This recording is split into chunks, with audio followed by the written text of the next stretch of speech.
Morning. आप सभी का मेरे YouTube चैनल पर स्वागत है। मैं आज आपको शनिवार व्रत की विधि बताती हूँ और इसकी कहानी सुनाती हूँ। इस दिन शनि की पूजा होती है। काला तिल, काला वस्त्र, तेल, उड़द, ये सब चीज़ें शनि देवता को बहुत प्रिय हैं, इसलिए इनके द्वारा शनि की पूजा होती है। शनि की दशा को दूर करने के लिए शनिदेव का व्रत रखा जाता है और पूजा की जाती है।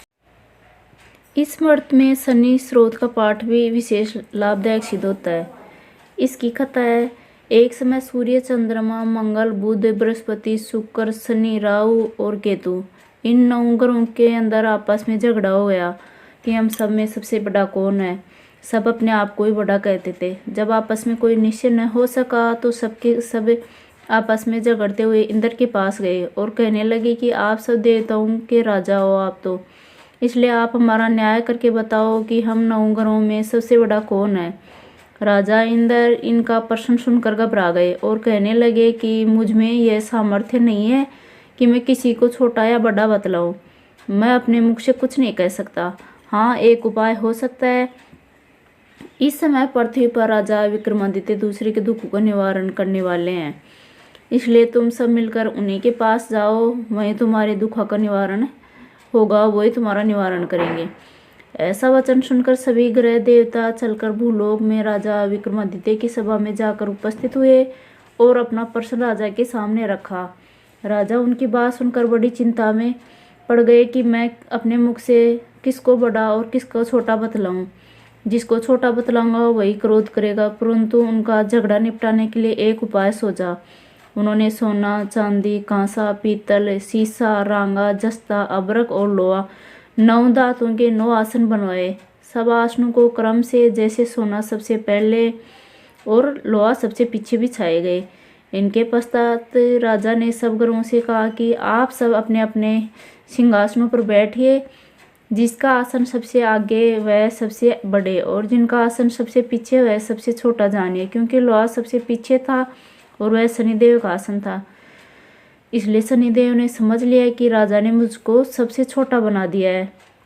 इस पर शनि को बड़ा क्रोध आया और कहा कि राजा, तू मेरे पराक्रम को नहीं जानता।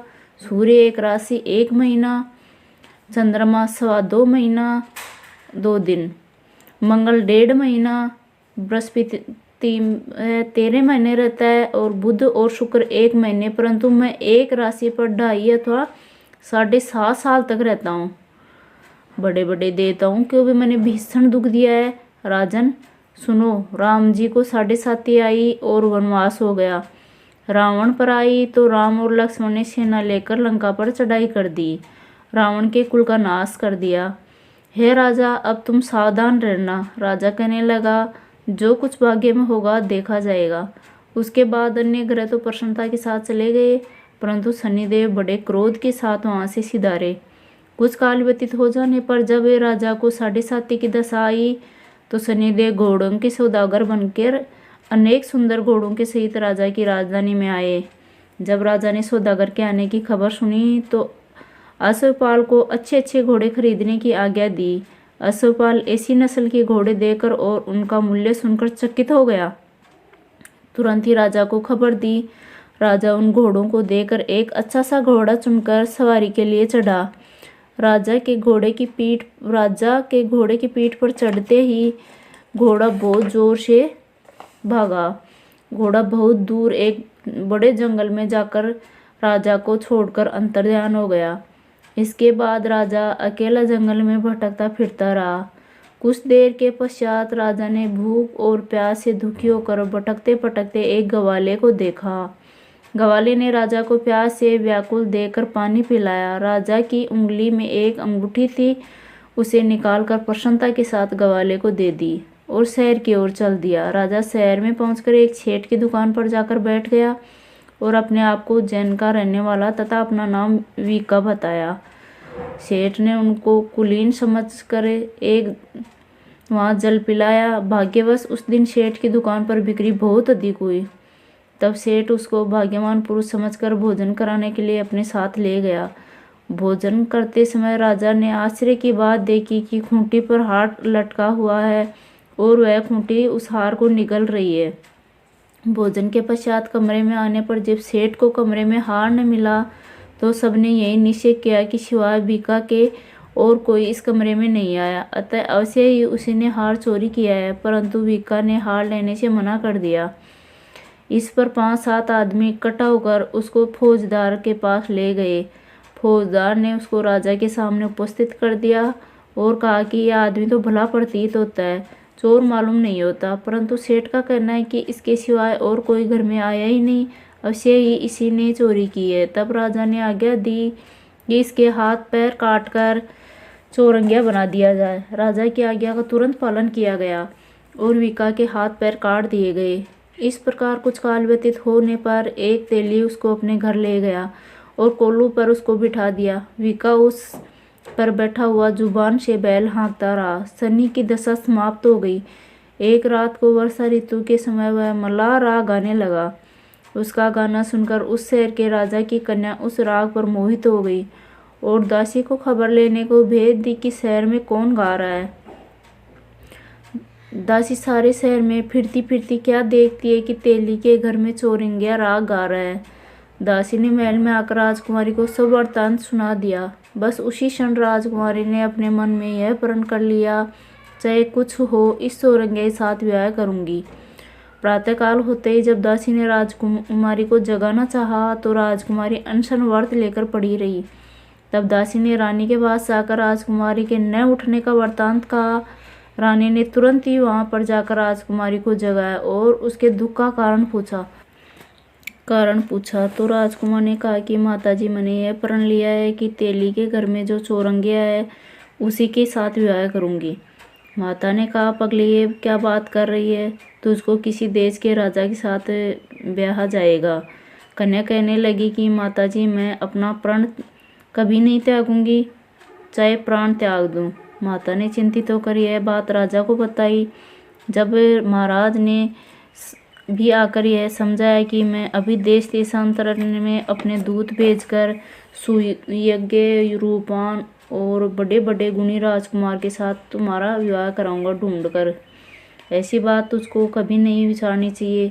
कन्या ने कहा, पिताजी, मैं अपने प्रण त्याग दूंगी परंतु दूसरे से विवाह नहीं करूंगी। इतना सुनकर राजा ने क्रोध में कहा, यदि तेरे भाग्य में ऐसा ही लिखा है तो ऐसी जैसी तेरी मर्जी वैसी ही कर तू। राजा ने तेली को बुलाकर कहा, तेरे घर में जो चौरंगिया है उसके साथ मैं अपनी कन्या का विवाह करना चाहता हूँ। तेली ने कहा कि यह कैसे हो सकता है, कहाँ आप हमारे राजा और कहाँ मैं एक नीच तेली। परंतु राजा ने कहा कि भाग्य के लिखे को कोई नहीं टाल सकता, अपने घर जाकर विवाह की तैयारी करो। राजा ने उसी समय तोरण और बंधनवार लगाकर अपनी राजकुमारी का विवाह चौरंगिया बने विक्रमादित्य के साथ कर दिया।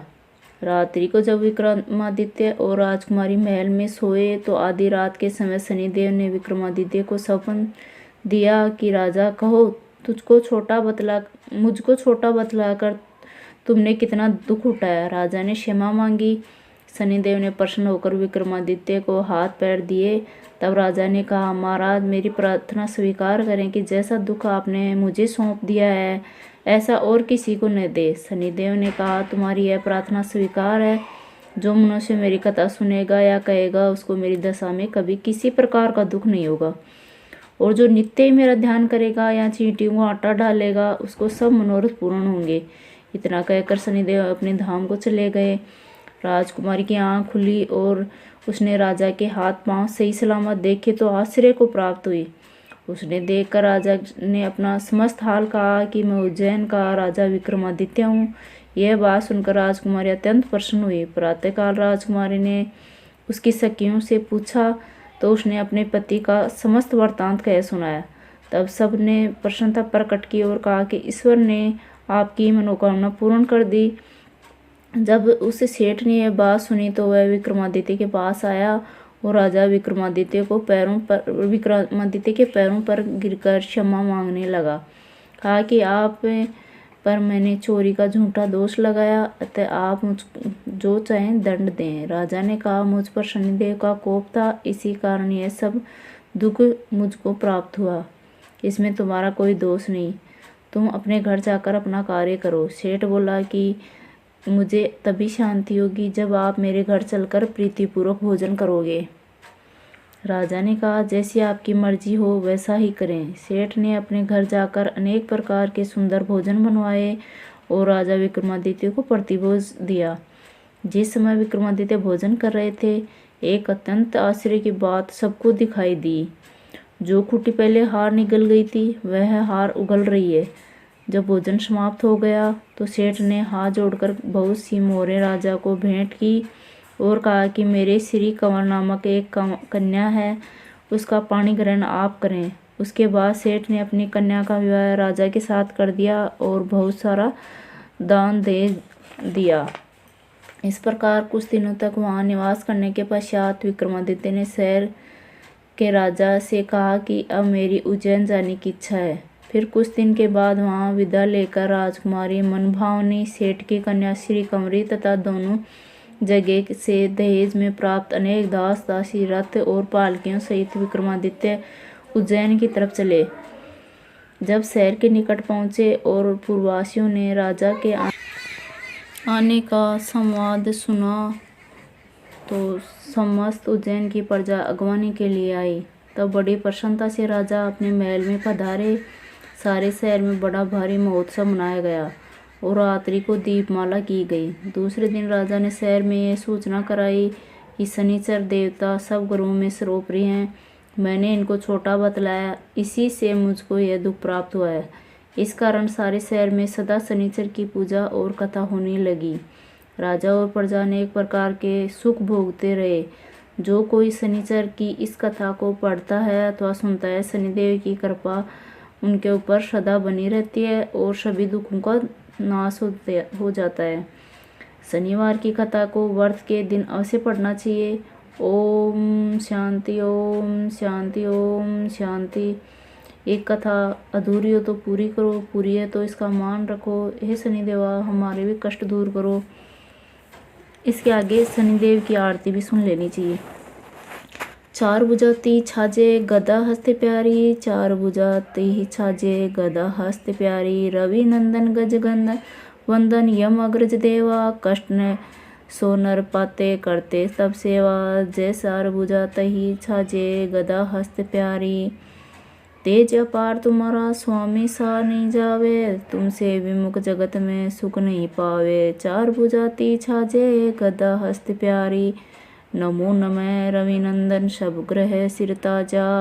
बंशीधर यस गावे रखियो प्रभु लाजा, चार भुजाती छाजे गदा हस्त प्यारी। ओम नमः शनिदेवाय। इसके बाद गणेश की कहानी भी सुने और इस तरह से पूरा व्रत करेंगे तो जो भी साढ़े साथी है, जो भी शनिदेव रुष्ट आप पे, सभी प्रसन्न हो जाएंगे आप पर और दया करके जो भी आपकी मनोकामनाएं पूरी करेंगे। आपको मेरी वीडियो अच्छी लगे तो लाइक शेयर ज़रूर करना। सब्सक्राइब नहीं किया तो अभी सब्सक्राइब ज़रूर करना। बेल आइकन प्रेस करना जिससे आपको मेरे नए वीडियो की नोटिफिकेशन मिल सके। और प्रत्येक व्रत की कहानी आप मेरे चैनल पर आकर और सुन सकते हो। किसी भी व्रत त्योहार की वीडियो देखने के लिए थैंक यू।